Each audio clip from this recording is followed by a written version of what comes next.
FIM FM. Mirador, parole directe, l'interview vérité ou la fine bouche ébanie. Mirador, ici, la parole est directe. Tout le plaisir pour nous de recevoir M. Cellou Baldé, ancien député uninominal de l'AB, coordinateur des fédérations UFDG de l'intérieur. Bonjour à vous, M. Baldé. Bonjour Abakar. Merci d'avoir accepté notre invitation. Merci bien, c'était un plaisir. Talibé Bari, forcément sur le dossier Erguiné. Le dossier Erguiné colle à la peau de Cellou Dalein Diallo depuis 2010, notamment sous le CNDD. On l'a vu sous Alpha Condé. Le dossier a été régulièrement évoqué comme pour le relier à Cellou Dalein Diallo. Et finalement, hier, le président, samedi, le président de l'UFDG, lors de l'Assemblée générale de son parti, a fait une sortie dénonçant une sorte de diffamation. D'acharnement. Mais pour beaucoup, est-ce qu'il en avait besoin dès lors qu'il ne se sentait pas concerné par cette affaire? Merci bien, merci à vous et à tous les auditeurs de la grande radio FIM FM et de l'émission Mirador. C'est un plaisir pour moi de me retrouver ici et d'éplucher tout le plaisir, partagez. Oui, écoutez, je crois que c'était très opportun que le président Cellou s'exprime là-dessus. Vous avez un peu parlé de l'historique depuis 2010 jusqu'à maintenant là. Il a affirmé, et nous-mêmes nous l'avons relevé et relayé, c'est que nous sommes très contents qu'enfin ce dossier atterrisse sur la table de la justice. Parce que depuis 11 ans, on en parle, mais aucune fois le président Cellou n'avait été interpellé, n'avait été interrogé. Le dossier n'avait jamais atterri sur la table d'une juridiction dans notre pays.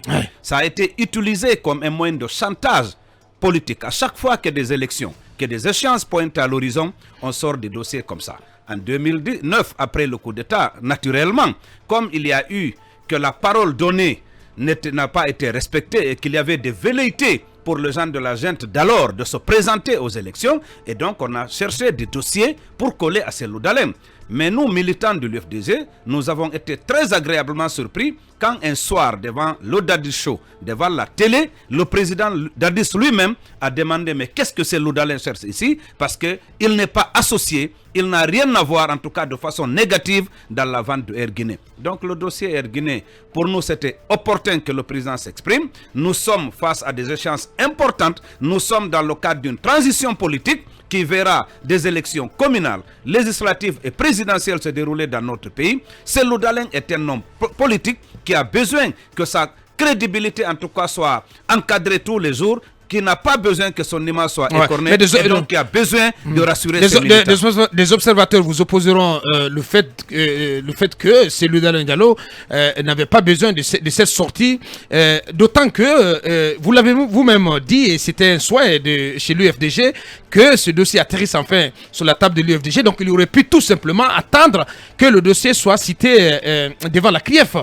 Non, écoutez, nous sommes des hommes politiques. Vous savez, mais pourquoi s'empresser à vouloir établir son innocence? Non, pourquoi le président Cellou ne s'est pas pressé. Le président Cellou a donné écho à nos communications. Vous avez suivi l'Assemblée générale. Il y a eu d'abord Joachim Baba qui s'est exprimé dessus, et moi-même à l'endroit des fédérations de l'intérieur pour les rassurer par rapport à ce dossier. Parce qu'aujourd'hui, vous savez, nous sommes tous des Guinéens. Nous sommes dans ce pays. On connaît ce qui se passe. Et donc, aujourd'hui, à l'intérieur du pays, il y a des débats un peu partout par rapport à ce dossier. Et donc, le président Cellou a donné écho aux différentes communications que nous avons faites pour nous dire, à nous d'abord, rassurez-vous qu'il n'y a rien de sérieux et de concret dans ça par rapport à ma personne, et par rapport aux militants et à l'opinion nationale et internationale, les rassurer et se réjouir qu'enfin le dossier atterrisse devant une juridiction. Est-ce que ce n'était pas une façon aussi, permettez, une façon aussi peut-être de prévenir, pourquoi pas les nouvelles autorités, pourquoi pas la CRIEF, si jamais on devait relier ce dossier à sa personne. Est-ce que vous n'avez pas d'inquiétude à ce thème? Non, pas du tout. Parce que c'est le même Cellou Dalein qui a dénoncé une certaine intention de les écarter, eux, les vieux politiques. Est-ce que finalement, à défaut de mettre une limite d'âge dans la Constitution, est-ce que les dossiers judiciaires représentent une sorte de menace? Oui, écoutez, vous savez, nous avons quand même des prémices, nous avons des indications qu'il y a des gens qui travaillent dans l'arrière-cour du CNRD. Et c'est évident. Prenez un élément de comparaison. Prenez la charte qui est en gestation au Burkina. Prenez celle de la Guinée. On ne connaît pas qui a rédigé la charte de la transition à la République de Guinée. On a juste signé CNRD. Mais c'est qui le CNRD aujourd'hui? En dehors du colonel Mamadi Doumbouya, du colonel Amara, ou Sadiba, de Madame Aminata, de Sadiba, on ne connaît pas c'est quoi le CNRD. Alors que dans la charte, il est clairement indiqué que l'organe de définition des orientations stratégiques pour la conduite de la transition, c'est le CNRD, et le gouvernement n'est qu'une direction exécutive, ne fera qu'exécuter. Et ça, c'est un problème. Donc aujourd'hui, nous avons quand même des indices qu'il y a des gens qui travaillent dans l'arrière-cour et qui chercheraient par tous les moyens, comme on l'a fait en 2010. Et pendant le règne du président Alpha Condé, en vain, à écarter Cellou Dalein Diallo. Mais qu'à cela nous tienne, nous sommes sereins, nous sommes imperturbables, nous sommes convaincus que le président Cellou Dalein Diallo, comme je l'ai affirmé à l'Assemblée générale, est clair comme l'eau de rose dans cette situation-là. De l'autre côté, c'est également dire que nous ne sommes pas dans les années 80 où on fabriquait des preuves comme ça de façon fallacieuse et rappeler que nous ne sommes plus à l'ère de Sidi Souleymane Ndiaye qui avait ce qu'on appelait les infractions de repli quand on ne trouve pas de preuves pour les coller à des innocentes personnes. Et également cela nous indiquera si réellement la justice sera la boussole, comme l'a affirmé le colonel Mamadi. Donc Cellou ne se reproche de rien dans ce dossier Air Guinée. Non, pas du tout. Selon son camp. Pas du tout. Bien. Pas du tout. Allez-y, Djamil. Oui, vous aurez la parole. Non, c'était une sous-question avant que Djamil accepte. Allez-y. Mais cela sous-entend quoi, M. Cellou Baldé, lorsque c'est le ministre des Transports à l'époque, Cellou Dalein Diallo, qui a signé la convention de cession des actifs de la Nouvelle Air Guinée. Ça sous-entend quoi? Bon, écoutez, moi je ne suis pas un technicien, mais ce que je sais, le président Cellou, en tant que ministre des Transports, a exécuté un décret du président de la République. Même s'il était illégal. Et Akoumba indiquait tantôt dans son enquête que il y avait une commission qui était chargée donc de la privatisation des biens de l'État, commission qui était chapeautée par le ministère de l'économie. Même si c'était illégal, est-ce qu'il était obligé de signer? Qu'est-ce qui était illégal?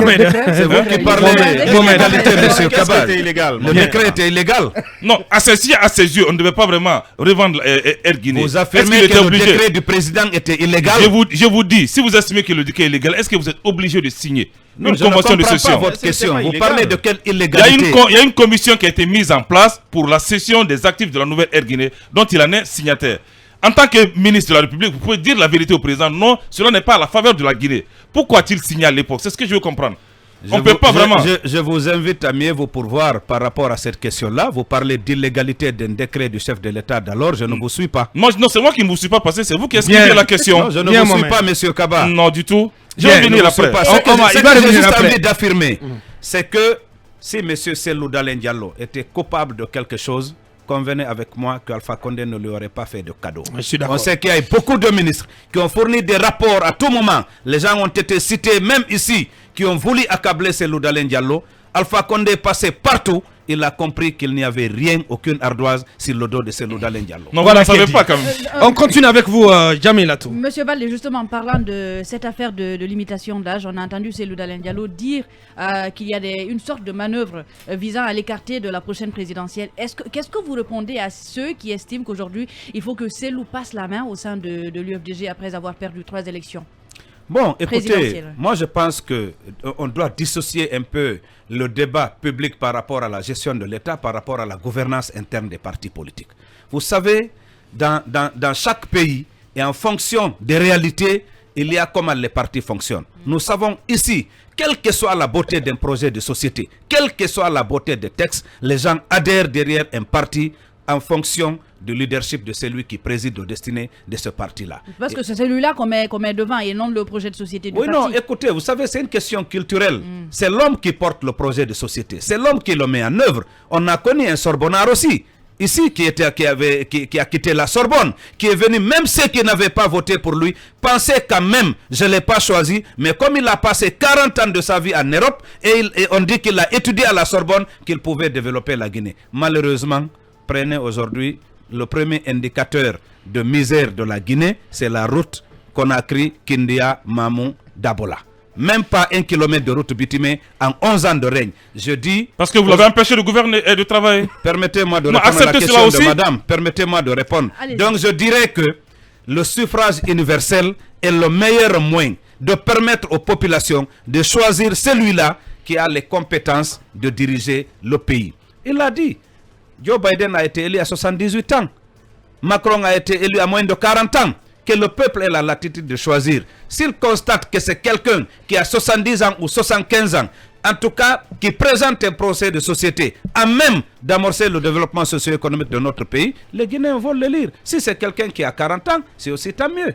Et donc, est-ce qu'il y a une possibilité qu'il y ait un congrès au sein de l'UFDG avant la prochaine présidentielle? Mais il y en aura. Il y en a toujours eu. Ouais, comme Il y a des candidats Non, potentiels. mais bien entendu, il y en aura. Mais sauf qu'on ne voit personne se présenter contre ces Non, loups. mais il n'y a pas eu d'abord le congrès. Ça, c'était avant le coup d'État du 5 septembre. Il y a eu le congrès en 2009, il y a eu le congrès en 2015.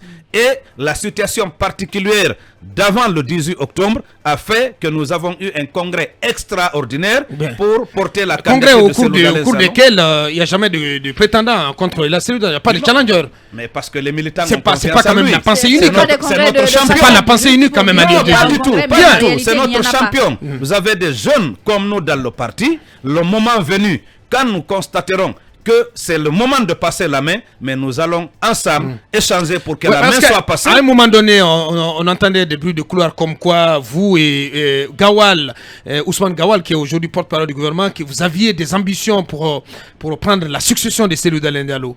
Non, ça, ce sont les ragots. Bah, Il n'y a pas eu de telle ambition. Bah, attention, non, quand pas du même. tout. Ouais. Moi, je l'ai affirmé clairement Vous parlez dans pour les vous, médias. vous parlez pour Moi, vous, je Ousmane parle Gawal. pour moi, Voilà. pas pour Ousmane. Je Bien. parle pour moi. Mon ambition aujourd'hui, c'est d'être membre de l'équipe Cellou Dalein, président de la République. aujourd'hui, comment ça se passe avec Ousmane Gawal, qui est au gouvernement, mais qui se réclame toujours membre de l'UFDG? Bon, pour le moment, il est dans le gouvernement, nous sommes à l'UFDG.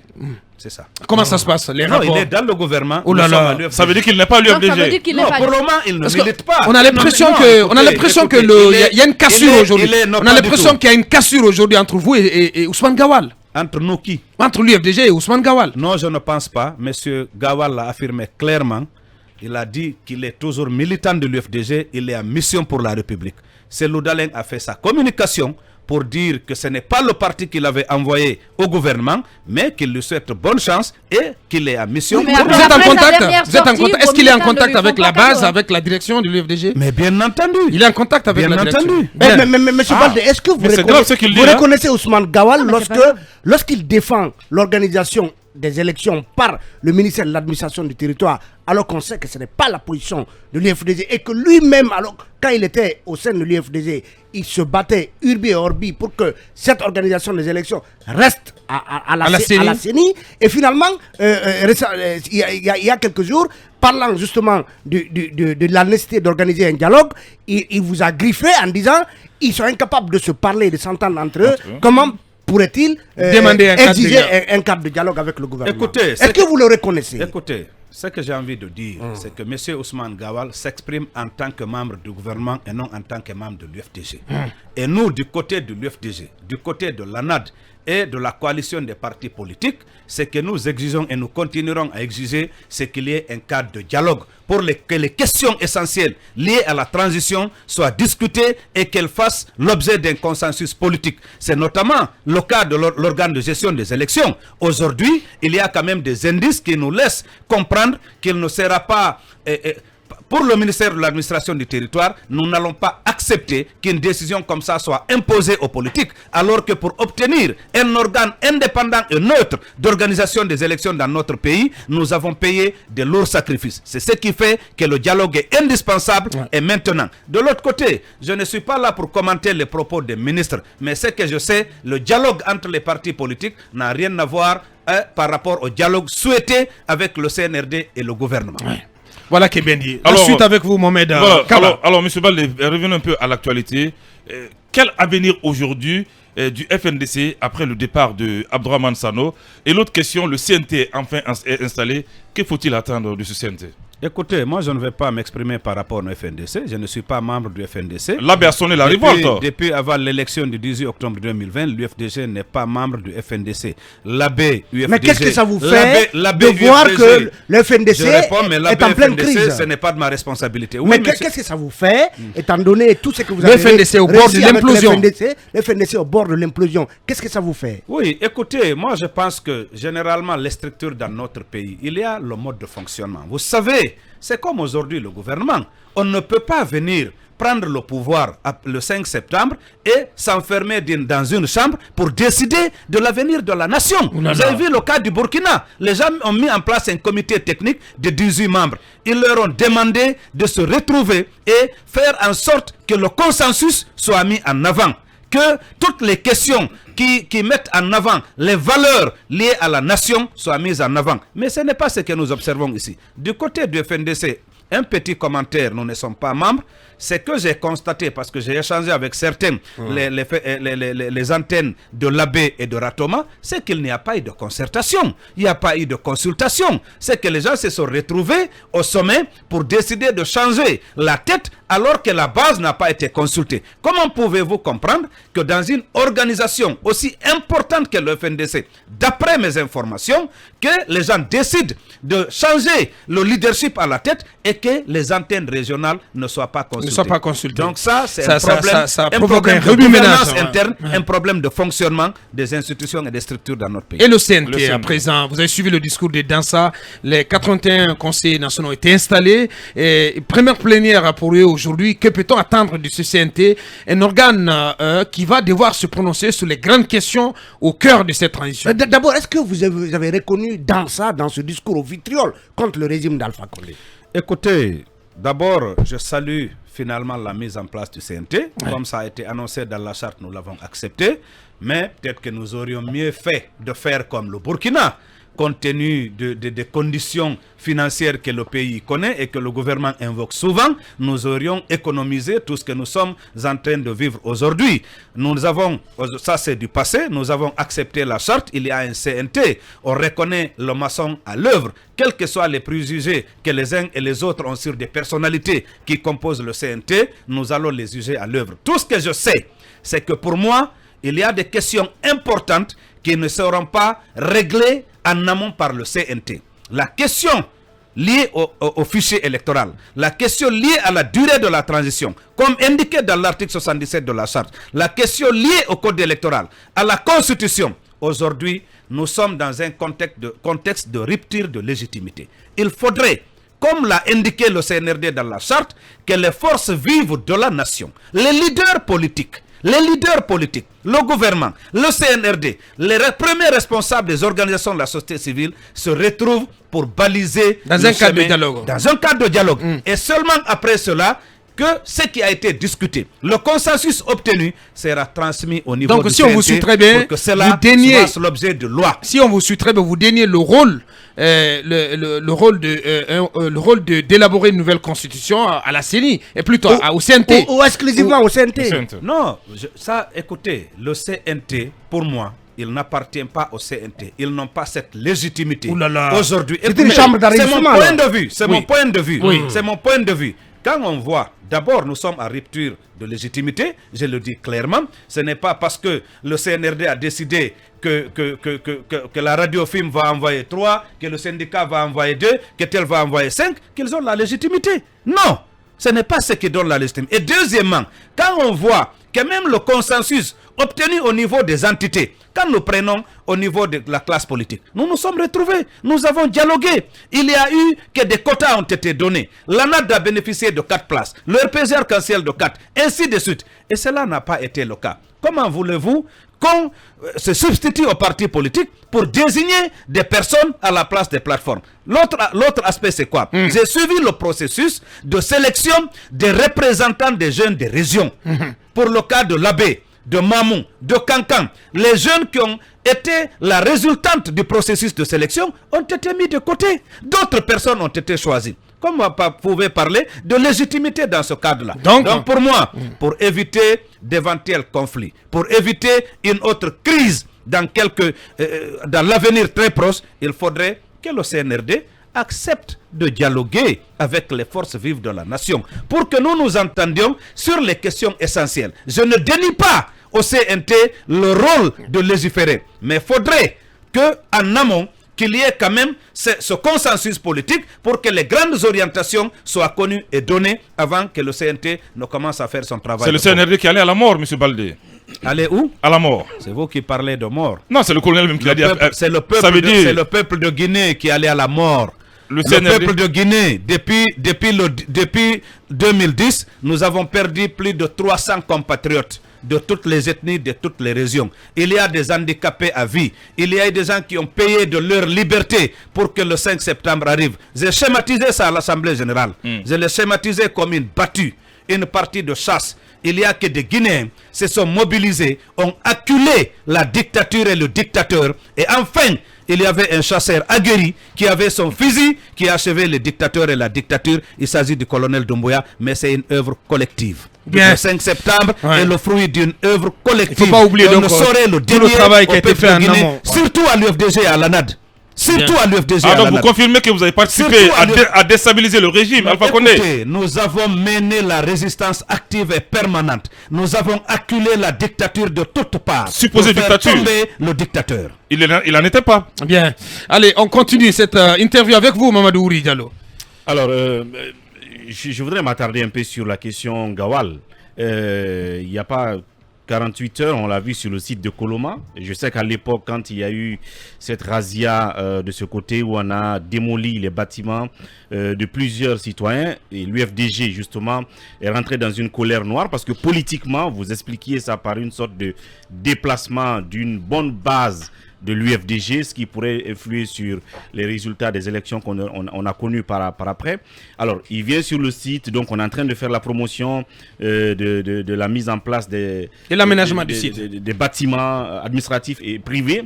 Et on a vu la sortie également des victimes de ce côté. Quel est votre regard sur sa démarche? Est-ce que vous pensez qu'il est en train d'ignorer... parce que les victimes n'ont même pas été indemnisées. Le problème des victimes.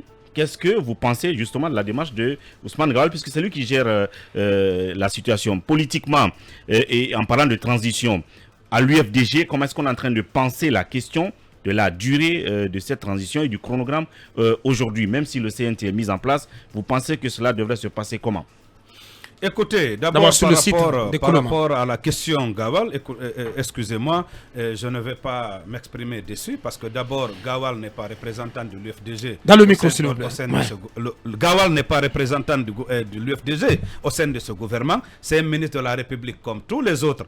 Et le dossier lié au Sud Koloma, c'est un dossier que je ne maîtrise pas. Mais ce que j'ai envie de dire, c'est que M. Ousmane Gawal Diallo, en tant que ministre de la République, est en train d'exécuter un programme du gouvernement et du CNRD.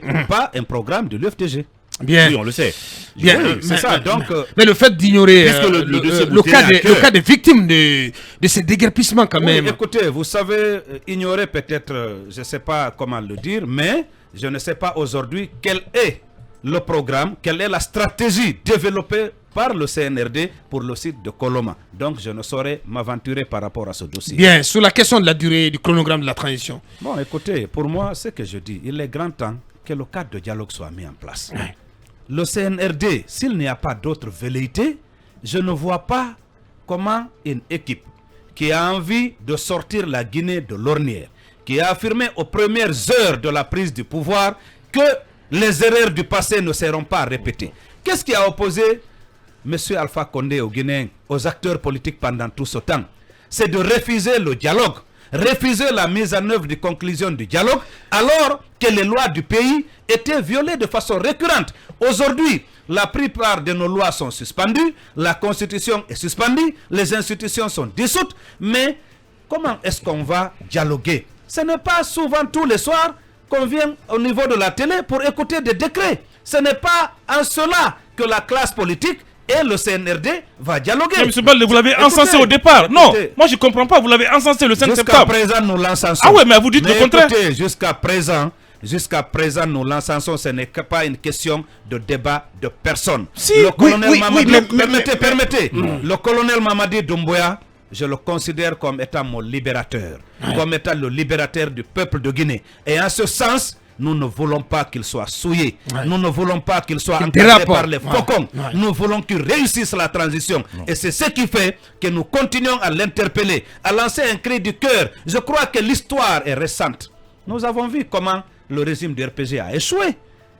Au lieu de s'attaquer au développement socio-économique de notre pays, il s'est attaqué à comment diviser l'opposition, comment affaiblir l'opposition, comment réduire Dalen, comment lui barrer la chemin. Je ne voudrais pas que le colonel prenne ce chemin aujourd'hui. Et pour vous, Il faut que le dialogue pour soit qu'il ouvert. réussisse cette transition, il faut qu'il comprenne que cette transition doit être la plus courte possible. La Et plus courte contrairement la à plus consensuelle possible. bien, et contrairement aux vœux de la classe politique, d'une bonne partie de la classe politique, vous avez suivi certainement la sortie de Dr Dansa Kourouma à propos de la durée de la transition. Il a dit que Elle cette ne sera ni transition courte. elle ne sera ni courte ni trop longue et qu'ils se situeront au milieu donc des deux.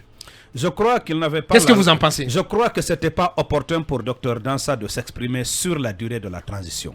La charte est très claire. La durée de la transition sera définie De de commun commun accord entre les forces vives de la nation et le CNRD. Et je crois que c'est Qu'est-ce que simple. vous comprenez parce qu'il y a un flou Par- autour du ouais, concept, Je crois par que force il ne vive. faut pas- Force il vive.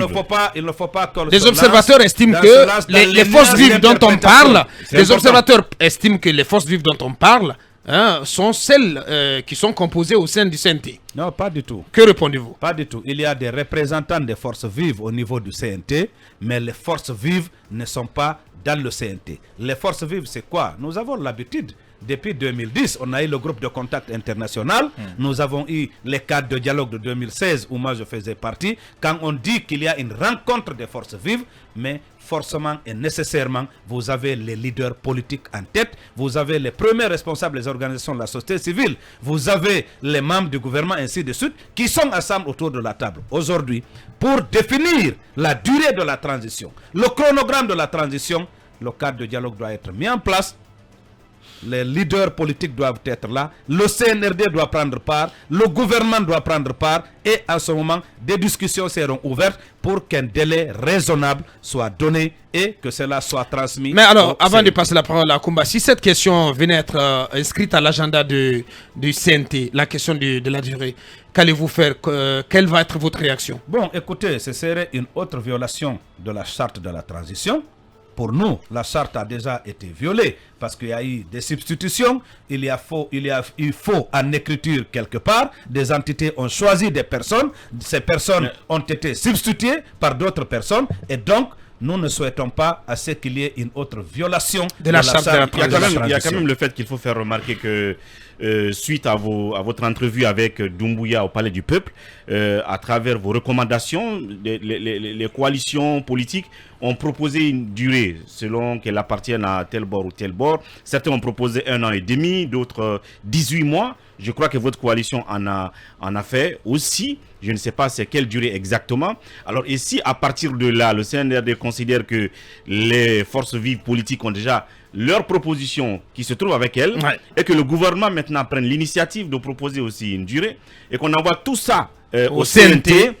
Voilà ce que les partis politiques proposent, voilà ce que le CNRD propose. Après, maintenant le CNT doit voter à la majorité pour une des durées proposées. Est-ce que vous serez contre ce genre de schéma? Parce que comme le dit Ouri, vous vous êtes tous exprimés quand même, vous avez tous fait des propositions Oui, mais écoutez, s'agissant pour moi- du délai de la transition. Pour moi, les mémos que nous avons déposés n'ont pas été consultés pour l'établissement d'abord de la charte. Parce que la charte, c'est comme la constitution, une période de transition. Mais la charte vise C'est les elle- consultations. Écoutez, c'est elle qui nous gouverne. Normalement, avant d'élaborer la charte, parce qu'on a été invité aux consultations avant la charte, le jour où la charte est sortie, le soir, a été publiée, le même jour, on se demandait, le mémo de l'ANAR se trouvait au chapiteau ou bien à la Villa 5, vers 17h, 18h.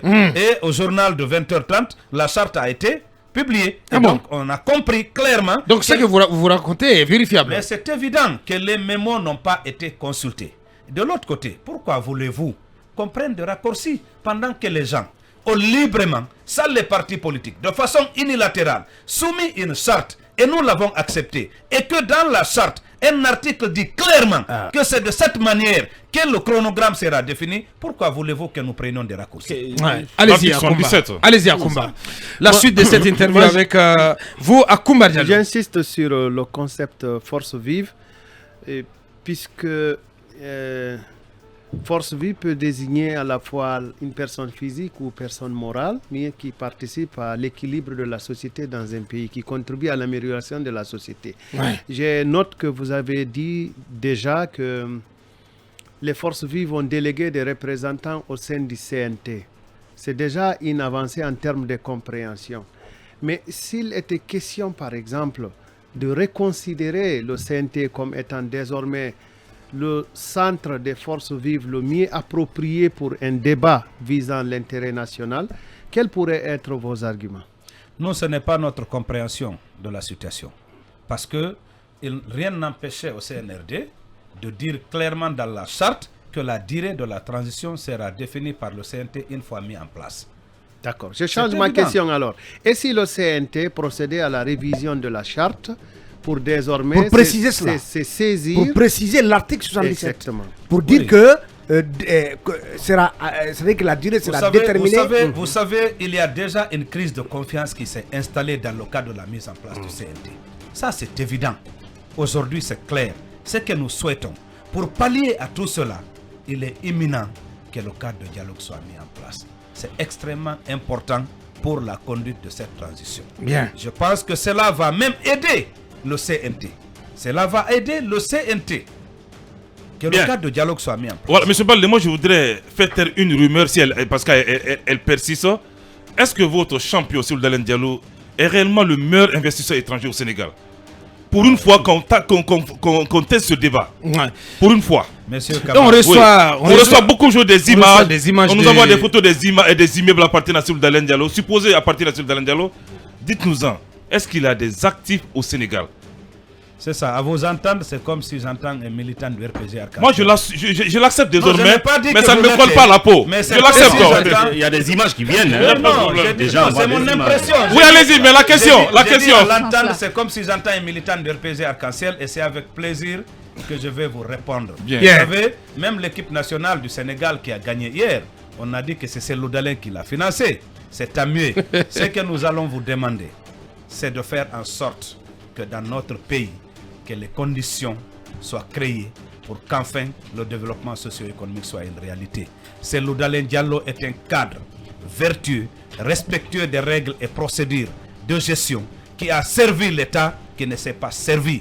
Aujourd'hui, quand on prend ce qui a été fait en termes d'infrastructures routières dans notre pays, ce que Cellou a fait en tant que ministre des Travaux publics, le champion. Il n'a aucun bien au Sénégal? Attends, Non, il n'a aucun bien. Je vais terminer. Non, mais il esquive la question. Non, Est-ce que Cellou a des biens au Sénégal? On n'a qu'une minute. Est-ce que ça. la question de Mohamed est très claire. Est-il un des plus grands investisseurs Étranger. au Sénégal, étranger au Cellou Dalein Sénégal? Diallo n'est pas un opérateur économique. C'est un ancien Premier ministre, un ancien ministre de la République, un président de parti politique. Ce n'est pas un Il n'a aucun opérateur. bien au Sénégal. Ce n'est Non. pas un opérateur Non, économique. il n'a aucun bien, oui ou Ce non? n'est pas un opérateur économique. Monsieur Baldé, il n'a aucun bien. Non, il n'a pas répondu. Il a répondu. Non, Ah, non, non, il n'est pas obligé de répondre Ce dans n'est le pas un sens que vous opérateur souhaitez. économique, Cellou Dalein Diallo. Enfin, en une minute, dites-nous globalement, est-ce que vous êtes rassuré de la conduite des choses dans le cadre de cette transition? Est-ce que ça va dans la bonne direction, M. Baldé? Écoutez, pour le moment, nous ne sommes pas arrivés à la déception, mais il faut dire qu'il y a des choses qui doivent être corrigées le plus rapidement possible. On ne peut pas conduire une transition politique en pareille circonstance sans qu'il y ait des consultations et de la concertation. On ne peut pas rester dans les bureaux, décider de ce qui doit s'imposer à l'ensemble du peuple de Guinée. Il faudrait qu'il y ait de la concertation. Et pour cela, nous invitons vivement le CNRD et le gouvernement de la République à aménager un cadre de concertation. Bien, c'était donc M. Cellou Baldé, coordinateur des fédérations UFDG de l'intérieur du pays. Il était notre invité prestige en ce jour. Et je termine là-dessus avec ce message de Poule Taureau. Un incendie aurait ravagé toute une famille du côté de Koya. Paix à leurs âmes. Alors, on va vérifier cette information avec la rédaction. Et le projet d'exclusion de la cellule de Dalein Diallo, s'il existe, est plus dangereux que celui du troisième mandat du professeur Alpha Condé. tirons les leçons car personne n'acceptera l'exclusion. Attention, avertit Abdourahmane Baldé de la société civile. C'est sur ce donc qu'on se quitte au compte de cette émission. Grand merci donc à tous les 6. Merci à vous, monsieur Baldé. Merci de la disponibilité habituelle. Grand merci à nos équipes en régie avec Alpha Daouné, le Smart Tech, Ibrahim Baben Diallo, la Force Tranquille. Grand merci également à Wally Design et toute son équipe. Merci à vous tous qui nous avez suivis un peu partout à travers le monde, mais aussi en région, à travers le réseau synchronisé des Dabo Média. On remet les pendules à l'heure demain quand il sera 8h sur Film FM. Derrière nous, c'est Denteg avec Ousmane Tolo. Au revoir, portez-vous bien. Mirador, la grande messe de l'investigation journalistique, la plus grande tribune politique de la Guinée. Avec Aboubacar Diallo, Talibé Bari, Mohamed Mara, Mamadou Ouri Diallo, Akoumba Diallo, Kabinet Fofana, Mohamed Kaba, Mamadou Diambaldé.